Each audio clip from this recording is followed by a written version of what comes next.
Mesdames, Messieurs, bonjour. Je chausse, comme il y a 1 an et 2 mois, ma casquette de maîtresse de maison en tant que chef d'établissement sortant du lycée Saint-Vincent-de-Paul pour vous accueillir sous la présidence de Monseigneur Brunin et en présence de M. Hubert-Antoine, de Mme Egloff, de M. de Bons, de M. Lemonnier, qui remplace Philippe-Édouard après à siéger au Congrès à Versailles, et de M. Delabattie, qui est sur votre gauche. C'est très très spécial déjà d'inaugurer un bâtiment nouveau comme celui-là. C'est très très spécial évidemment dans le contexte que l'on vit depuis vendredi. La question s'est posée de maintenir ou pas cette inauguration. C'est un parti pris qui s'est vécu au niveau de la ville du Havre. Toutes les manifestations prévues ont été maintenues. Il y a eu d'autres inaugurations qui se sont faites même dès le lendemain du drame qui s'est joué à Paris, qui a été maintenu. Le parti pris étant de dire on doit faire. Après, chacun le joue selon sa partition. On est dans un établissement qui est un établissement d'enseignement catholique, mais on a aussi beaucoup de jeunes gens qui sont d'autres confessions. On doit respecter toutes ces sensibilités et des positions extrêmement tranchées ne seraient pas admises, je pense, en les circonstances. C'est l'inauguration de ce nouveau bâtiment qui a changé la vie, je pense, de l'équipe, des lycéens qui disent que c'est un vrai lycée, avec leur nom de leur âge. Mais en tous les cas, en termes de fonctionnalité, d'esthétique et de communication, pour l'accueil des familles, pour le confort des équipes et leur efficacité décuplée, je pense qu'on peut saluer là une belle réussite qui s'est faite en plus avec un calendrier respecté. On était censé rentrer dans les lieux seulement à la Toussaint. On a pu rentrer dès septembre, ce qui était un confort, vous l'imaginez, bien important. Et puis depuis, je pense qu'on n'a pas entendu beaucoup de critiques négatives sur l'ensemble et qu'il est salué sur ce bâtiment comme une vraie réussite. Donc j'espère que vous avez été bien accompagnés dans la visite des nouveaux bâtiments et que ça vous a permis d'apprécier ce dont on bénéficie depuis la rentrée. Alors donc, je ne sais que confirmer pour les personnes à qui ça aurait échappé que je suis le chef d'établissement sortant. J'ai accompagné la réception des travaux, la fin de la gestion du dossier et à partir du 1er janvier, c'est un nouveau chef d'établissement qui prend le rêne de Saint-Vincent-de-Paul, Mme Catherine Huette, qui est là, sur ma droite. Et voilà.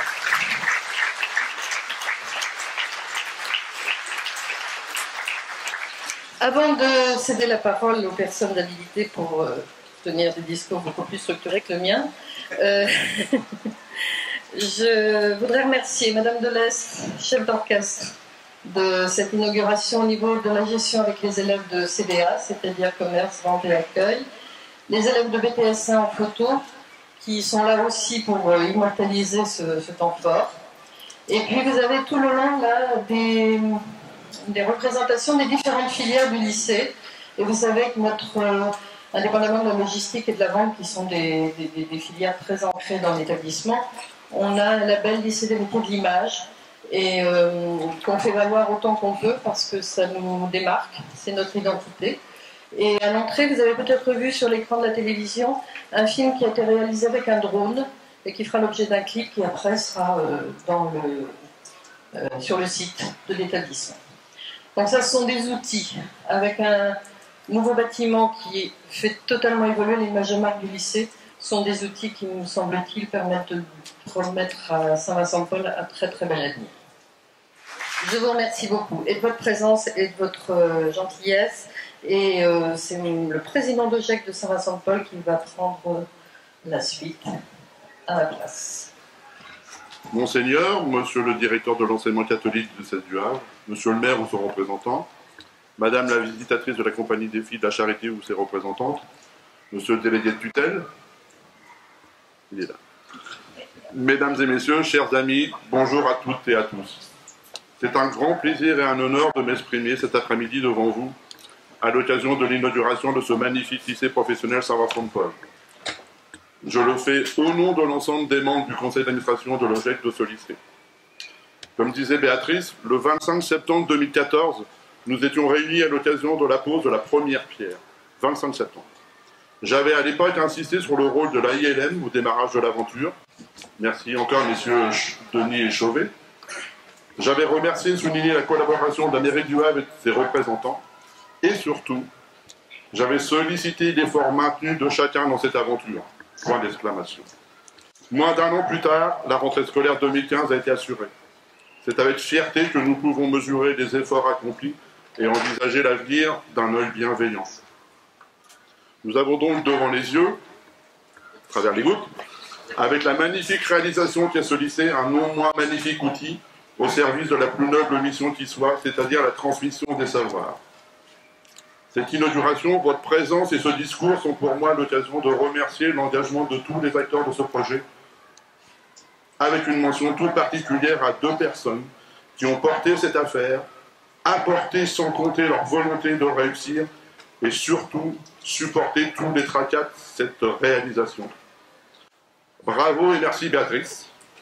Pour les élèves, c'est Madame Berthelot, la directrice. Je voulais écrire... Vous pouvez y aller. Vous pouvez l'applaudir chaleureusement parce qu'elle a été vraiment exceptionnelle. Alors, je ne voulais pas l'écrire, mais je vais le dire quand même. J'avais écrit au départ, bravo et merci Béatrice pour les élèves, c'était Madame Berthelot, la dire l'eau, mais j'ai pas osé.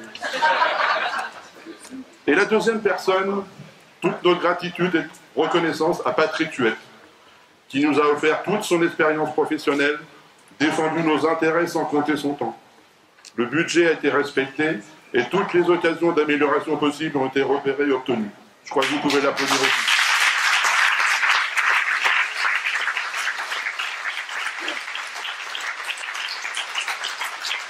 Merci pour eux deux. Enfin, je veux conclure en soulignant que ce succès est une nouvelle preuve du dynamisme de ce quartier du Havre. Soutenez et vantez cette ville, valorisez ce quartier et annoncez haut et fort qu'il y est implanté un magnifique établissement d'enseignement professionnel, le lycée Saint-Vincent-de-Paul. Le personnel de logé du lycée et de la petite école est épatant, les enseignants impliqués et les parents d'élèves responsables et participatifs. Je vous rappelle que nous œuvrons ici et tous pour l'avenir de nos enfants. Merci.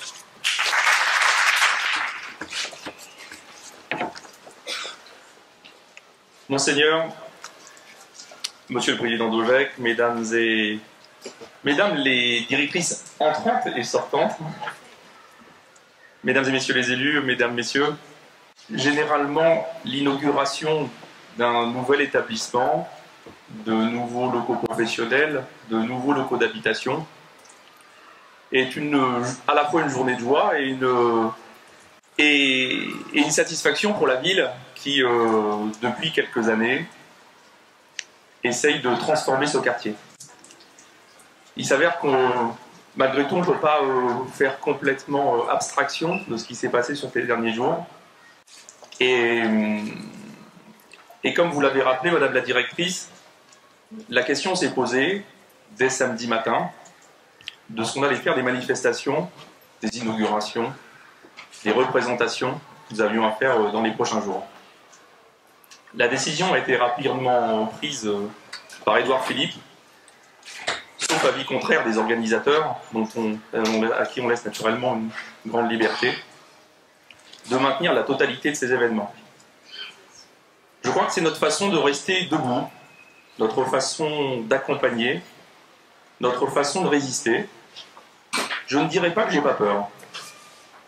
Je ne dirais pas que nous n'avons pas peur. Je crois que ne pas avoir peur, c'est avoir être un peu inconscient. Je veux juste que cette peur se transforme en vigilance, que cette peur se transforme en courage, et que cette peur se transforme en énergie de continuer à faire avancer les projets que nous menons ensemble, parce que naturellement la ville n'est qu'à l'impulsion.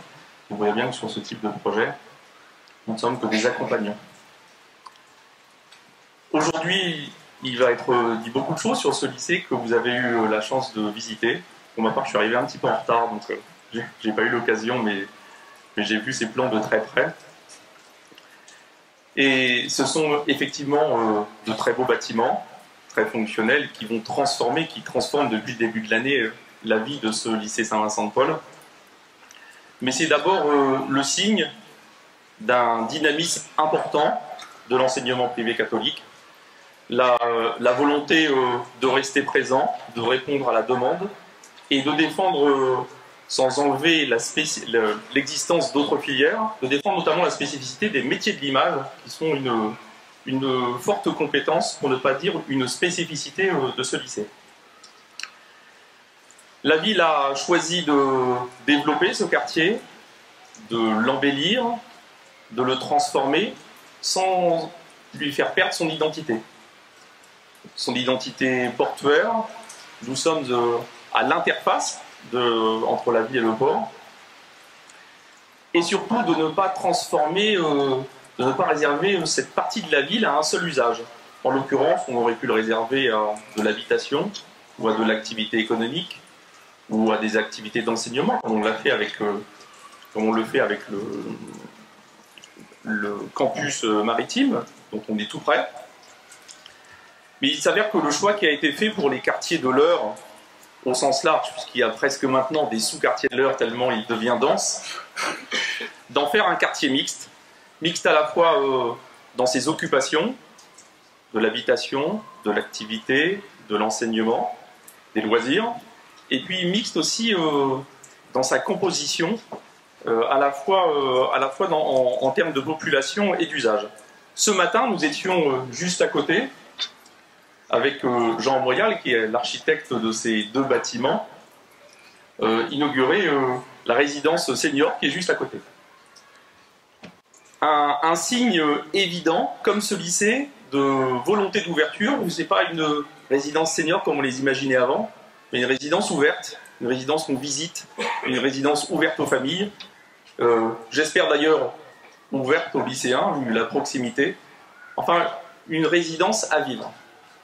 Alors s'il fallait conclure, je suppose qu'on va dire encore beaucoup de choses sur ce lycée, je pense que profitons de ces jours, justement pour vivre cette ville et profiter de la vie. Je vous remercie beaucoup. Alors bonjour à chacun, ceux que je n'ai pas vus. Alors moi je m'exprime au nom de sœur Élise Bortéry, qui est la nouvelle visitatrice de la nouvelle province, France, Belgique, Suisse, de la Compagnie des Filles de la Charité. Voilà, la compagnie accompagne l'établissement dans son évolution et dans la mise en œuvre du projet fondateur de Saint-Vincent-de-Paul, de Louise de Marillac, au sein de l'établissement. Voilà. Et dans la Compagnie des Filles de la Charité, on n'appelle pas la supérieure comme une supérieure majeure, on appelle ça une visitatrice. D'ailleurs, sœur Élise préfère de beaucoup ce terme-là. Voilà, donc la Compagnie des Filles de la Charité est particulièrement heureuse de voir aboutir ce projet, qui est un bel exemple, mais vraiment un très bel exemple de l'audace de nos fondateurs, Saint-Vincent-de-Paul et Louise de Marillac. Vincent-de-Paul disait « Dieu voudra de nous toujours plus d'audace que de prudence ». Et je pense que cet établissement-là s'inscrit vraiment bien dans cette dynamique. Voilà, et en plus, elle est particulièrement aujourd'hui de circonstance. Voilà, parce qu'il fallait oser. Il fallait oser, il fallait de l'engagement et de l'énergie. Il fallait un partenariat solidaire et de la compétence pour pouvoir y arriver. Alors, d'abord l'engagement et l'énergie d'un chef d'établissement et d'un organisme de gestion. Alors tout à l'heure, Thierry a omis de renvoyer un peu son rôle parce que les deux ont été extrêmement importants. Il nous faut remercier Béatrice. Ça c'est sûr, Béatrice qui a osé le faire. Et le prix à payer pour arriver à ce projet-là était fort. Il n'était pas uniquement financier. Ce sont des jours, ce sont des nuits. S'épuiser dans ses forces, s'épuiser dans sa santé aussi.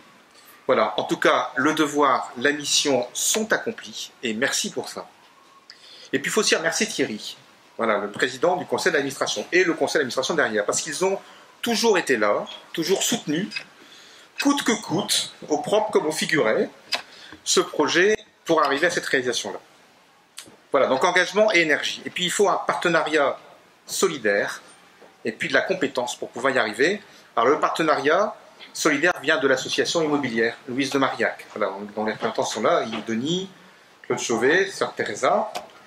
Voilà, cette association immobilière, c'est la compagnie des Filles de la Charité qui l'a voulu, et avec le but de pérenniser l'immobilier scolaire, de permettre à tous les établissements scolaires, et Dieu sait si l'immobilier est un sujet important dans l'enseignement catholique, de pouvoir arriver à vivre et à vivre bien. Donc la mise en place d'une solidarité, d'une mutualisation qui a été demandée à tous les établissements vincentiens, donc de Vincent de Paul, y compris Saint-Vincent-de-Paul du Havre, eh bien, ont permis l'acquisition du terrain sur lequel se trouve l'établissement. Et nous n'aurions pas eu ce résultat s'il n'y avait pas eu la solidarité du réseau et s'il n'y avait pas eu son orchestration par l'association immobilière.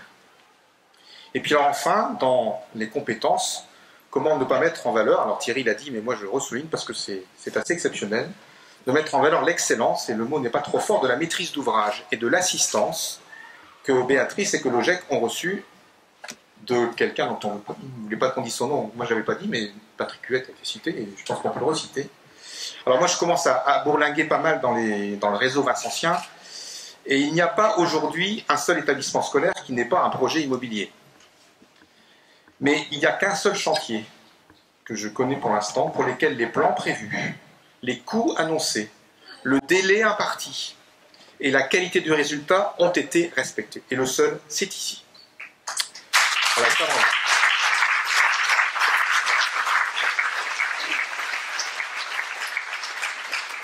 Alors maintenant, l'aventure commence, parce qu'on n'est qu'au début, et elle n'est pas sans risque, on l'a cité tout à l'heure. Alors au siècle de Vincent de Paul, quand Vincent de Paul était au Conseil de Conscience, qui était l'équivalent d'un Conseil des ministres, du Royaume de France, on dirait aujourd'hui qu'il serait aux affaires sociales, c'était à peu près son rôle. Lors des guerres de Champagne, qui étaient particulièrement difficiles, les prêtres de la Mission, qui est la congrégation de Saint-Vincent de Paul, qu'il a fondée, lui demandaient de l'argent pour lutter contre l'effroyable famine qui y régnait. Et ce que Vincent de Paul faisait, il le faisait, d'amener des fonds pour la première urgence, mais il joignait toujours. Et il exigeait de former chacun, et le plus pauvre en premier, au maniement d'un bon outil et à la culture d'une bonne semence. Des outils et des semences pour éteindre la misère d'une terre, la misère du monde, et l'accompagnement plutôt que l'assistanat. Eh bien, nous avons l'outil, mesdames et messieurs, il vient d'être construit, et la semence, pour qu'effectivement cela puisse proliférer, c'est la confiance que nous mettons en ces jeunes de lycée professionnel. Voilà, alors la mode, les préjugés, le rouleau compresseur de l'enseignement général, et peut-être aussi parfois le manque d'adaptation de l'enseignement professionnel, au point que dans une période de crise, on y cantonne parfois les élèves les plus fragiles. Mais le monde n'aurait pas d'avenir s'il n'y avait que des têtes, fussent-elles bien faites. Croire aux jeunes de lycée professionnel, croire en celui qui modèle la terre, qui la transforme de ses mains, qui fabrique le monde plutôt que de le disserter.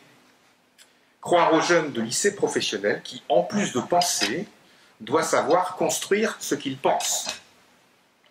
Voilà. Vincent de Paul ne disait pas autre chose quand il affirmait qu'il fallait s'occuper de chacun, corporellement et spirituellement.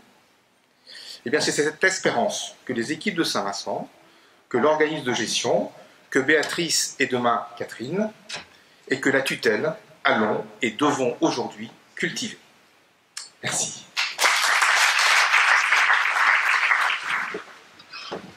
Merci Madame la Directrice. L'occasion de vous saluer, de vous féliciter pour ce travail remarquable.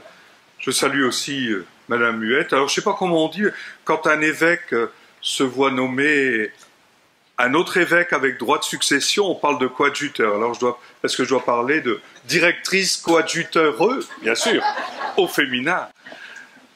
Monsieur l'aumônier qui représentait Monsieur le maire, Messieurs et Mesdames les élus, Messieurs et Mesdames les chefs d'établissement, les parents d'élèves, Monsieur le responsable de la tutelle, Vincentienne, Monsieur le président d'OGEC, chers jeunes qui est au cœur de ce dispositif, tout ça a été fait pour vous accueillir, et je crois que j'ai oublié personne.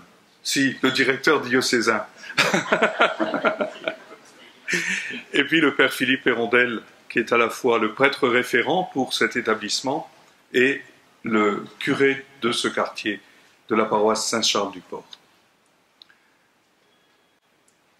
Vraiment, je me souviens de ce 24 septembre l'an dernier, où je posais un peu comme un défi à tous ceux qui étaient mobilisés pour ce chantier, pour savoir si on allait faire mieux que Jeanne d'Arc et Germaine Coty dans la tenue des délais.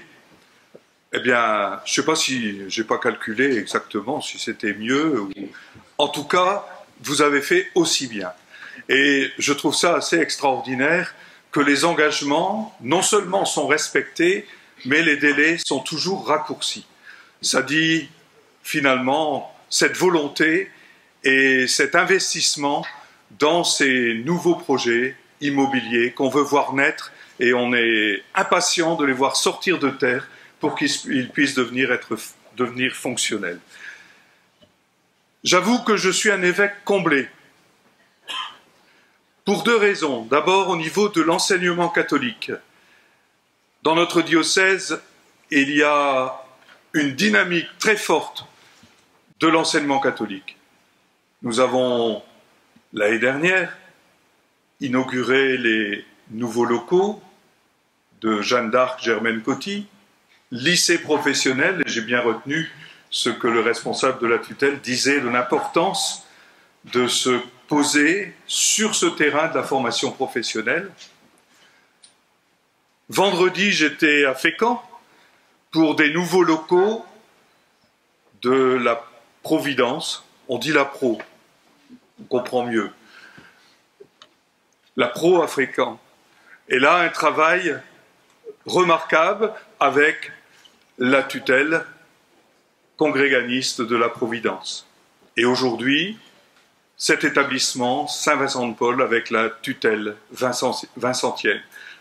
Je me réjouis de cette bonne collaboration avec les tutelles congréganistes, qui sont vraiment mobilisées pour développer l'enseignement catholique dans le diocèse, se mettre au service d'un projet qui est plus large que celui de la tutelle, et je salue souvent ce travail de concertation animé par Monsieur Lecomte, le directeur diocésain, entre les chefs d'établissement des différents établissements du diocèse du Havre, pour essayer de jouer non pas la concurrence, mais la complémentarité.